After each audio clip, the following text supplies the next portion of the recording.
Halo, football lovers. Turnamen paling bergengsi antar juara benua kini tengah memasuki fase penting.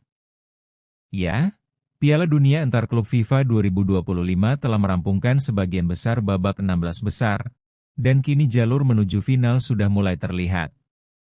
Siapa saja yang akan saling berhadapan di babak perempat final, dan bagaimana peluang tim-tim unggulan seperti Chelsea, Manchester City, PSG, hingga Real Madrid?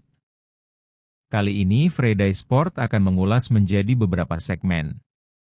Segmen 1, Chelsea siap hadapi Palmeiras. Perwakilan Inggris, Chelsea, berhasil melangkah ke babak perempat final setelah mengalahkan Benfica lewat laga dramatis yang harus melalui perpanjangan waktu. Pertandingan itu sendiri sempat tertunda selama 2 jam akibat kondisi cuaca buruk. Kini, The Blues sudah ditunggu oleh raksasa Brasil, Palmeiras, dalam laga yang akan digelar pada Sabtu, 5 Juli pukul 2 WIB di Philadelphia. Laga ini juga akan menjadi momen menarik karena pemain muda Palmeiras, Estevão Willian, telah dipastikan akan bergabung ke Chelsea usai turnamen ini. Segmen 2, duel raksasa Eropa, PSG versus Bayern Munich. Masih di tanggal yang sama, pada 5 Juli pukul 17 waktu setempat, dua raksasa Eropa akan saling bertarung. Juara Liga Champions musim ini, Paris Saint-Germain, akan menghadapi Bayern Munich dalam duel ulangan final Liga Champions 2020. Pertandingan ini akan menjadi tolok ukur sejauh mana PSG bisa menantang dominasi Bayern yang dikenal konsisten di pentas internasional. Segmen 3, Manchester City dan Real Madrid masih tunggu hasil. Masih tersisa 4 laga babak 16 besar yang akan menentukan sisa perempat final. Salah satu yang paling dinantikan adalah laga antara Manchester City melawan wakil Arab Saudi, Al Hilal, yang akan digelar pada Selasa, 1 Juli pukul 2 waktu Indonesia Barat. Pemenang dari laga tersebut akan berhadapan dengan Inter Milan atau Fluminense pada 4 Juli. Sementara itu, Real Madrid yang akan bertemu Juventus harus siap menghadapi pemenang antara Borussia Dortmund dan Monterrey pada laga perempat final terakhir tanggal 5 Juli pukul 21 BST atau pukul 2 waktu Indonesia Barat. Segmen 4, prediksi semifinal, potensi duel panas. Jika Chelsea dan Manchester City sama-sama mampu mengatasi lawan mereka, maka keduanya akan bertemu di babak semifinal. Pertandingan tersebut akan berlangsung pada Selasa, 8 Juli pukul 20 BST, bertempat di Stadion MetLife, New Jersey. 1 hari kemudian, semifinal lainnya akan mempertemukan pemenang antara PSG Bayern Munich dengan Real Madrid, jika lolos. Jelas, jalur menuju final semakin menantang. Segmen 5, final di Stadion Megah tanpa perebutan tempat ketiga. Piala Dunia antar klub tahun ini menggunakan format baru, dan final akan digelar pada Minggu, 13 Juli 2025 pukul 20 BST di Stadion MetLife, New Jersey. Stadion yang juga akan menjadi venue final Piala Dunia 2026 mendatang. Namun, tidak akan ada perebutan tempat ketiga seperti pada edisi sebelumnya. Jadi, semua fokus tertuju pada siapa yang akan keluar sebagai juara dunia klub edisi kali ini. Itulah jalur resmi dan daftar pertandingan lengkap menuju final Piala Dunia antar klub 2025.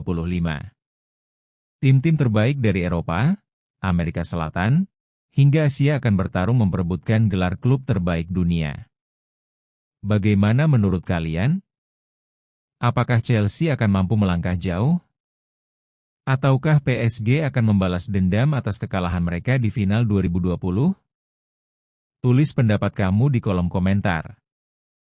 Jangan lupa like, subscribe, dan nyalakan lonceng notifikasi untuk update terbaru seputar dunia sepak bola internasional. Berita selanjutnya kabar dari tim Liga Inggris. Kabar mengejutkan datang dari bursa transfer musim panas. Chelsea kembali membuat gebrakan dengan mendatangkan striker muda berbakat asal Brasil, João Pedro, dari Brighton Hove Albion. Ya, kamu tidak salah dengar, The Blues telah menyetujui kesepakatan senilai 60 juta pound untuk pemain berusia 23 tahun itu. Dengan kontrak panjang selama 7 tahun, Pedro akan segera bergabung dengan skuad utama Chelsea dan kemungkinan langsung tampil di ajang bergengsi, Piala Dunia antar klub FIFA, yang sedang berlangsung. Ia bahkan sedang menjalani pemeriksaan medis di Amerika Serikat dan bisa debut melawan Palmeiras dalam laga perempat final nanti. Sebelum menyepakati transfer ini, Brighton sempat menolak 2 tawaran dari klub Liga Premier lainnya.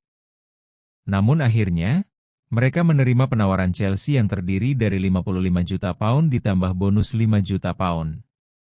Joao Pedro sendiri dikenal sebagai penyerang serba bisa yang tajam. Dalam 2 musim bersama Brighton, ia sukses mencetak 30 gol dan 10 assist dalam 70 pertandingan. Catatan yang cukup impresif untuk seorang pemain muda. Chelsea juga baru saja menyelesaikan transfer winger muda Inggris, Jamie Gittens, dari Borussia Dortmund dengan harga 55 juta pound. Sayangnya, Gittens tidak bisa tampil di Piala Dunia antar klub karena sudah bermain untuk Dortmund. The Blues juga sudah merekrut Liam Delap dari Ipswich seharga 30 juta pound, dan mendatangkan bakat muda lainnya seperti Dario Esugo dari Portugal serta Mamadou Sarr dari Perancis. Total, Chelsea telah menggelontorkan sekitar 170 juta pound hanya untuk pemain muda musim ini. Apakah Chelsea menumpuk pemain? Atau ini bagian dari strategi jangka panjang mereka? Meski terkesan boros, Chelsea tampaknya sedang membangun skuad masa depan yang solid. Kedatangan Pedro bahkan memicu isu bahwa Christopher Nkunku akan hengkang karena keduanya memiliki gaya bermain yang mirip. Sementara itu, Jadon Sancho kembali ke Manchester United, dan winger asal Ukraina Mikhailo Mudryk masih harus absen akibat sanksi doping. Chelsea juga sedang mempertimbangkan penjualan beberapa pemain seperti Joao Felix, Raheem Sterling, Broja, dan Chukwuemeka. Meski banyak keluar masuk pemain, Chelsea tetap yakin dengan rencana mereka. Mereka ingin memastikan setiap lini terisi pemain muda yang siap berkembang dan tampil di level tertinggi, termasuk Liga Champions musim depan. Jadi, bagaimana menurut kamu? Apakah Joao Pedro akan menjadi bintang baru di Stamford Bridge? Nantikan berita selanjutnya di Fredai Sport. Jangan lupa like, komen, dan subscribe agar tidak ketinggalan video terbaru lainnya.